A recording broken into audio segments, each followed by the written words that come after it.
बिहार के आम चुनावों में अगले साल क्या होगा? एनडीए 2025 पार का लक्ष्य हासिल करेगी या महागठबंधन 2020 का अपना प्रदर्शन दोहराएगा? इन तमाम सवालों पर कयासों का दौर जारी है, लेकिन हाल के सियासी घटनाक्रम ने महागठबंधन की चुनौती बढ़ा दी है। नवंबर 2024 में जो उपचुनाव हुए हैं, उसे सेमीफाइनल कहा जा रहा था। उसमें बिहार के इंडिया ब्लॉक को एक बड़ा झटका लगा है। उसकी बड़ी चुनौती नए साल में विधानसभा का आम चुनाव है। अभी जब उपचुनाव से सीख लेकर एकजुटता के साथ तैयारी करने का वक्त था, तब इस गठबंधन में बिखराव नजर आने लगा है। राजद और कांग्रेस की अटूट दोस्ती में दरार दिखने लगी है, खास तौर पर राष्ट्रीय स्तर पर विपक्षी गठबंधन के नेतृत्व पर। ऐसे में आम चुनाव इसके लिए अग्नि परीक्षा होगी। दूसरी तरफ एनडीए अपनी एकजुटता का प्रदर्शन करने में कोई मौका नहीं चूक रहा है। लगातार प्रदेश अध्यक्षों की बैठक हो रही है। नीतीश कुमार पांचों दलों के प्रखंड स्तर से राज्य तक के संगठन प्रमुख से सीधी बात कर चुके हैं। 15 जनवरी से इनका साझा जिला कार्यकर्ता सम्मेलन शुरू हो रहा है। नवंबर में 4 सीटों के उपचुनाव हुए। इसमें 3 सीटों पर इंडिया गठबंधन का कब्जा था। राजद के पास 2 और 1 माले के पास थे, लेकिन इस चुनाव में इंडिया गठबंधन को भारी झटका लगा। उसकी 3 सीटें हाथ से निकल गई और एनडीए के झोली में चली गई। जीत का अंतर भी बहुत बड़ा था। 2020 में हुए विधानसभा चुनाव में महागठबंधन ने एनडीए के सामने बड़ी चुनौती पेश की थी। उस समय वीआईपी उनके साथ नहीं थी। लोजपा एनडीए से अलग चुनाव लड़ रही थी। उस चुनाव में चुनाव के परिणाम जब सामने आया तो सबसे ज्यादा जो तनाव एनडीए को ही हुआ था। बहुमत भले ही एनडीए गठबंधन को मिला था, लेकिन सीटों के अंतर बेहद कम था।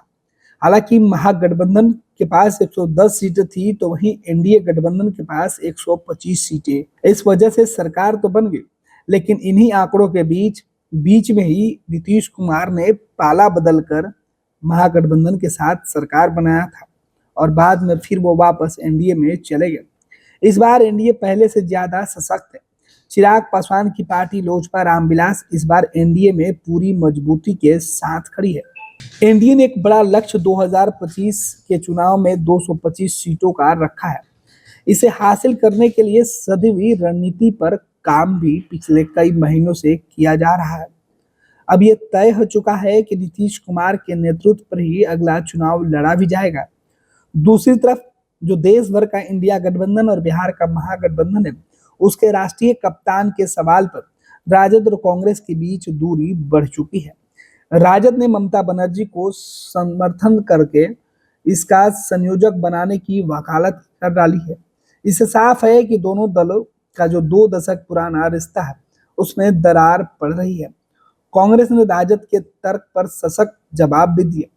इसके बाद से बिहार में दोनों में संवादहीनता की स्थिति बनी हुई है। इंडिया की कोई साझा बैठक पिछले कई माह से नहीं हुई है।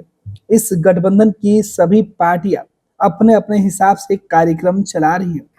तेजस्वी पार्टी कार्यकर्ताओं के साथ संवाद करने के लिए यात्रा पर निकले हुए हैं। इस यात्रा में गठबंधन के अन्य दलों के नेताओं से उनकी मुलाकात तक नहीं हो पा रही है।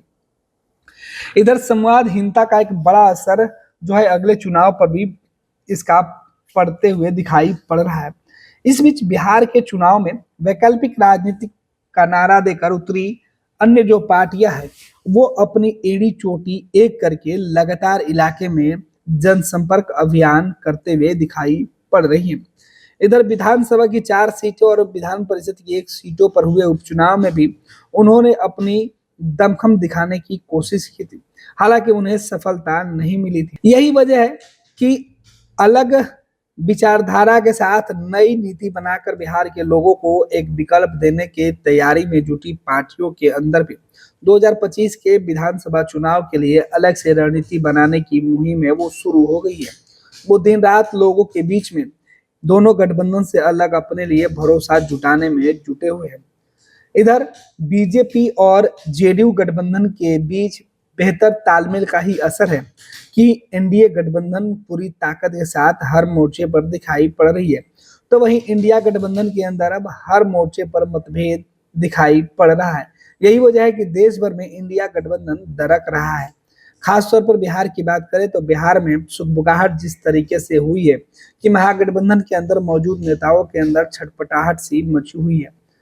आपको बता दें कि अगर यही हालात रहा तो 2025 के प्रदर्शन पर इसका असर पड़ सकता है।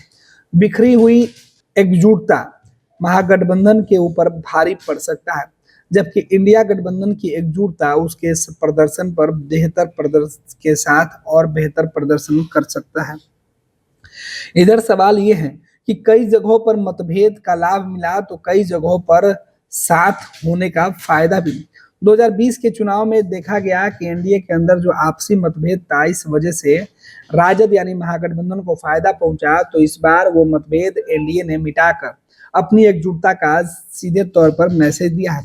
हालांकि इस बार मुकेश सहनी उस गठबंधन के हिस्सा न होकर वो सीधे तौर पर महागठबंधन के हिस्से में है।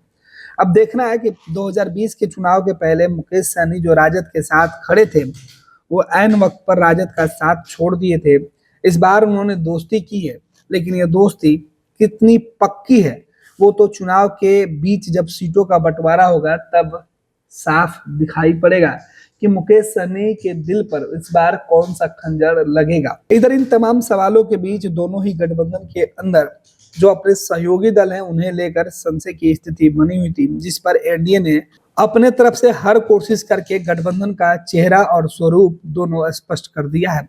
नीतीश के नेतृत्व में अगला चुनाव लड़ने का ऐलान कर चुके एनडीए के नेता अब नीतीश के पीछे खड़े दिखाई पड़ रहे हैं, जबकि महागठबंधन की तरफ से तेजस्वी यादव के नेतृत्व पर भी अब सवाल कांग्रेस ने ही उठाकर महागठबंधन के अंदर नए चेहरे की वैकल्पिक रास्ता भी खोल दिया है। इधर राजद की तरफ से तेजस्वी यादव अपने सहयोगी दलों को छोड़कर अकेले अपनी पार्टी को मजबूत करने में जुटे हुए हैं। अपनी यात्रा के माध्यम से वो कार्यकर्ताओं के साथ संवाद कर रहे हैं। भले ही राजद अपने कार्यकर्ताओं के साथ संवाद कर रही हो, लेकिन सहयोगी दलों से संवादहीनता उनके लिए बड़ी चुनौती भी बनी हुई है। तभी तो देश भर के मुद्दे पर सभी पार्टियां अपने अपने हिसाब से कार्यक्रम कर रही हैं, लेकिन एनडीए के अंदर एक दल, एक विचार, एक गठबंधन के नाते कार्यक्रम आयोजित करने की दिशा में सब आगे बढ़ रहे हैं।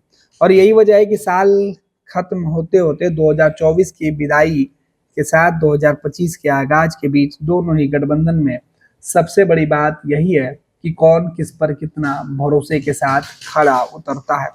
फिलहाल देखना होगा कि महागठबंधन की 2020 की जीती हुई सीटें उन्हें मिल पाती है या 2025 में एनडीए अपने 225 सीटों का लक्ष्य हासिल कर पाता है, क्योंकि एनडीए और महागठबंधन के बीच सीटों के बीच इस बार लड़ाई होगी कि कौन कितने सीटों पर किसे पछाड़ देता है। गोल, जहां 27 वर्षों के सफर में 17,000 से भी अधिक छात्रों ने डॉक्टर एवं इंजीनियर बनकर भरे सफलता की ऊंची उड़ान, जहां साधारण छात्र भी झारखंड टॉपर्स बनकर बना रहे इतिहास। दूरदर्शी शिक्षाविद श्री विपिन सिंह के मार्गदर्शन में मेडिकल एवं इंजीनियरिंग के लाखों छात्रों के लिए आशा की किरण के रूप में गोल, Nations leading institute. Bharatiya Janata party का सदस्य बनने के लिए 8800002024 पर मिस्ड कॉल करें। निवेदक भारतीय जनता पार्टी बिहार।